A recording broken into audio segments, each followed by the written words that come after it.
So here's one of the favorite rows, which just looks like a huge mess of frilly mustard that's bolting and going to seed. But it's also a little bit of a test that I'm trying out. So again, like the mixtape that I did before for my top dressing compost amendments with seeds in it, I did the same thing in this space. And it was really just a lot of different grasses and grains and greens all in the same area. And so I have everything in here from this mustard that's starting to bolt to some quinoa that's just starting to develop heads.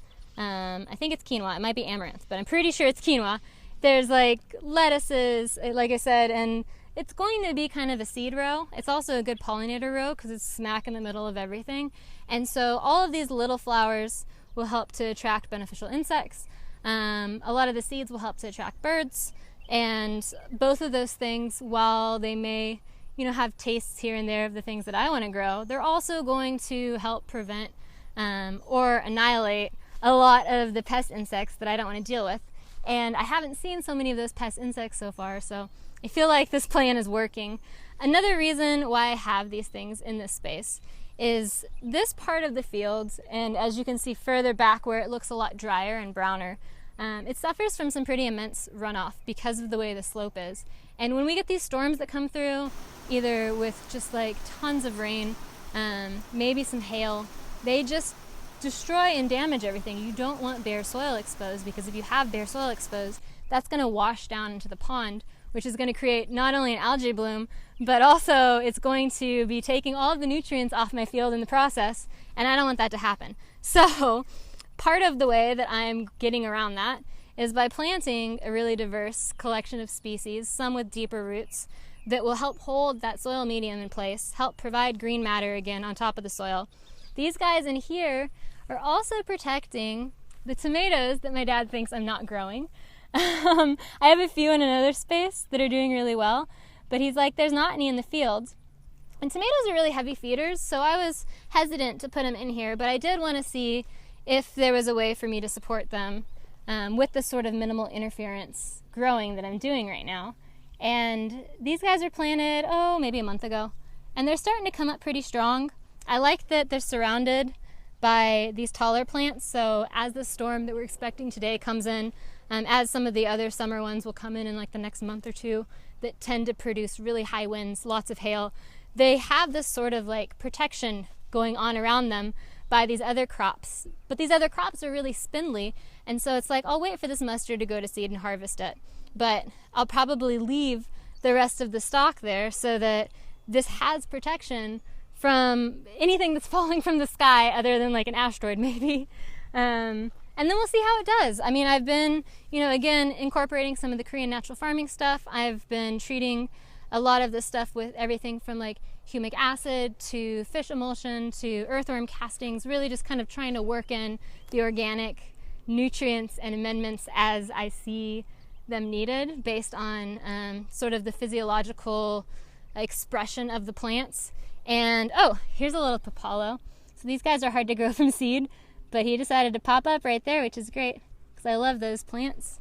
It is a love it or hate it herb, but I happen to love it. And so all of this right in here has tomatoes kind of spaced out every couple of feet.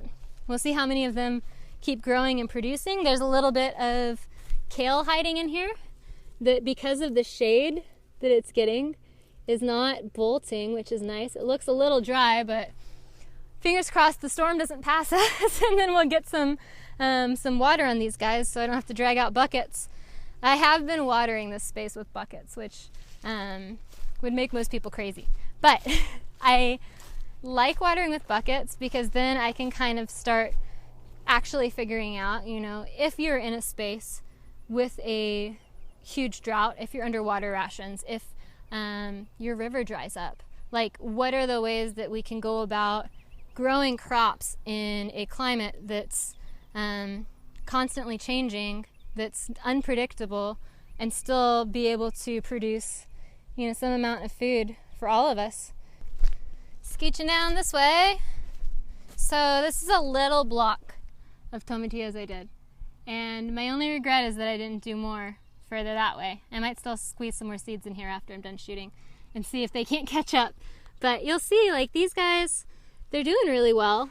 They've got really nice stocky stems, and I find that to be really impressive because this is an area of the field, as you can see, that's a little bit sandier, that doesn't have great infiltration, that's really compacted based on just the lack of plant matter growing here, even the wild stuff, as well as it's just a crazy high runoff area. Like, I see this area pooling with water a lot. The borders have kind of helped mitigate that some, but I wasn't really expecting much to grow here, and I tried, I think, some tomatoes, and then I tried some peppers, and then I settled on the tomatillos because I've grown them in just like the worst soil in a couple of places.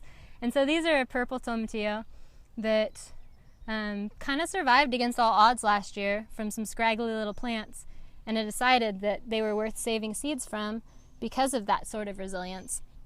And so we'll see how they do. They're showing some pretty great pest resistance right now, and they're all starting to bloom. So as long as I can get enough pollinators in here, kind of moving between these flowers, and hopefully, you know, the little bits of mustard and tulsi and monarda that's wild here will help to encourage those pollinators to visit. But I think that they're doing pretty well, all things considered. And I think that, yeah, I should have planted more because my dad makes some really great tomatillo salsa, and I don't think I'm going to have enough to fulfill more than a couple of cases of orders when all is said and done in here. But we'll do a lot more tomatillos, I think, in the future, just because they are very tolerant of poor soil. So as we continue to build the soil in this space, it seems like a very hands-off sort of crop to work into the planting. Yeah. I'm trying to think what's in this space behind me. I have a couple of melons that might be worth seeing. Oh yeah, and all my cover crop experiments in really small rows. So part of doing this the way that I did, it wasn't production scale this year. Like, I'm looking to produce enough seeds from the land raised seeds and the saved seeds that I have to plant potentially the entire acre. I didn't want to start working on too much of the space and go in the wrong direction. I figured if I did a smaller one and went in the wrong direction at some point, that at least it wouldn't be a total loss sort of mistake as far as messing with all of the other soil. And I wanted something that was manageable for me because I'm really the only person that's working on this, short of telling and walking around when we need to mow. But other than that, like, it is me dragging bags out here and me dragging, you know, seeds and wheelbarrows and everything else. So it needed to be a manageable space, and I thought 5,000 square feet was probably good. But let's look at the melons and cover crops because I'm sure this is getting way too long. Okay. So in this space, this was also very much like the soil around the tomatillos. And that's why I decided to do a lot of cover crop trials in here, the summer cover crops, because I didn't have enough seeds to do the entire field. And I really wanted to see what would potentially work and support this ecosystem and maybe produce something that could be useful to me as well. So in here I have some black sesame, which is supposed to be very drought tolerant, as well as some standard, I guess you'd call it white sesame. And those guys are doing a little better because, again, they have more plants kind of slowing down the runoff. And so the problem is twofold. It's an infiltration problem with this compacted soil that doesn't really readily accept water, so a lot of it just runs over and the soil below stays dry. And it's also the plants in the space, as you get closer to that side of the field, they really are able to slow the water down so it can sink down in the soil and support more plants. So like here I have 3 little sesame plants that managed to survive that. And then over here I have, you know, several dozen. And in between them, I have this Moon and Stars watermelon, which is saved seeds that I got at a food swap in LA a couple years ago, and they popped up in my boxes of stuff when I was moving here, and I went, oh, okay, I haven't grown those in a while, so I might as well plant some, see what happens. I kind of dug little holes for these melons so that when it does rain, there's a lot of water that gets down there and hopefully doesn't rot out the roots, but provides them with a little bit more moisture since they tend to need it. I wouldn't recommend doing that with too many things. It didn't work out so well with the winter squash, but I think that was also an insect issue. But as far as the melons go, like these guys are starting to take off, so they might be a really good drought tolerant selection for this space. because, I mean, we'll see when they start actually producing melons. But these guys look like they also want to climb. So I might try them on a fence next year.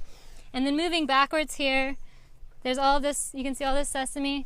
The white sesame is not showing quite as much insect resistance. We've got some grasshoppers, but I've seen the mockingbirds eating them. So I'm gonna let it ride and let nature sort itself out. It's a lot easier to go about doing things that way rather than getting really frustrated because things that you want are getting eaten and then spraying and then disrupting that cycle even further. Here I have, this is like crazy. So this is me playing with some of the Korean natural farming inputs, and I'll put up a picture next to it actually so you can see what it was like before. This is a sugar baby watermelon that was just not having a good day. It was brown and yellow and basically crusty and almost dead, and I've been spraying it with a combination of things. A little bit of lactobacilli, a little bit of fish emulsion, some watering with some humic acid, a little bit of some fermented plant juice, like just playing with the ratios of concoctions to see if I couldn't breathe life back into it. And as you can see, it's starting to come back to life, so that's a good thing. We're going to move a little bit further this way. I'm not sure how far I can go. Let's just move the camera and then we'll move further this way. All right, I'm just gonna walk through from this point on out, but here I have some hulless oats. They're starting to, I keep forgetting I have the second camera. They're starting to produce their oats. There's something that's nibbling on them, but I hope to see them receding a little. I don't really have plans as far as eating them. I really wanted to test them out and see, again, how they would grow as like a summer grass crop that I could use for cover, for biomass, for mulch.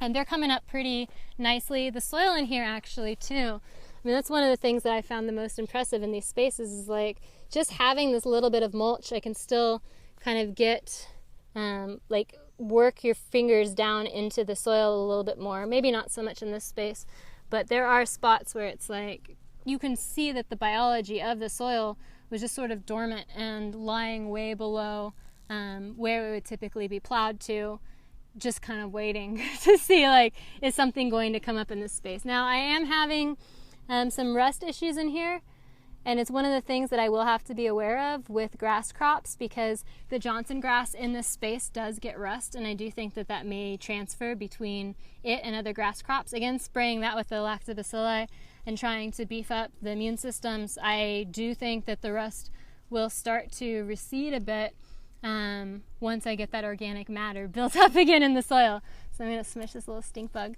as I see them because the birds don't always eat them. Again, here's another watermelon that I've been treating that was almost dead. This is the last of some seeds that I had saved from Lake Como, so I'm really hoping that this one turns out because they were just like the most brilliant watermelons, and I'd really like to taste that one again, but we'll see what happens. All I can do is support it as much as I can, but it's not as brown as it was before, so that's encouraging. You'll notice a lot of lettuces too as I move through this space. They're starting to melt down a little and die back, and I'm hoping they go to seed because those are ones I've been saving for a number of years now, like this little speckly one, just based on their heat and drought tolerance, how late they bolt in the season. They're all things that you can select for if you're looking to create more resilient crops, is really just selecting for things that either it's one of the earliest sprouting, and so you save seeds from that. One of the earliest fruiting, you save seeds from that. One of the latest going to seed in terms of greens, you save seeds from that, and you just keep doing it until they develop this sort of resistance. I mean, we've been at over 90 degrees with over 100 degree, sometimes 110 degree heat index for weeks now, and these guys are still just like pumping out really nice little heads of lettuce. So I think that I may let them, or the majority of them, go in this new environment for them because they've been in California for like at least 5 to 7 years, if not longer. And then from there, select the seeds from the ones that are the latest bolting and plant those again next year to see if we can't start getting more of this localized environmental resilience. This is a cantaloupe or a muskmelon that I saved, also from Como, from one of the most brilliant melons I've ever had. that smelled like jasmine. And it's finally starting to take off. I think that I'm out of the weeds on that one. And knock on wood, right? But starting to produce flowers. Hopefully we'll start seeing some fruit soon. And then I might have to cover it so that the animals don't eat it. Because I will do that if I have to. My favorite new cover crop that I've never grown before, but will never not grow from here on out. If I can get this to focus, yeah, maybe, yeah, okay. Flax, and so this is flaxseed, which is just like such a terrific, high nutrient thing to have in your pantry, really. But also, I just love the flowers. I love the plant. It's beautiful. Like, I want to plant this everywhere. So I have to figure out, sort of like the benefits that it serves and how to manage and weigh that and do the ratios properly. But God, I just love it. It's just such a pretty plant.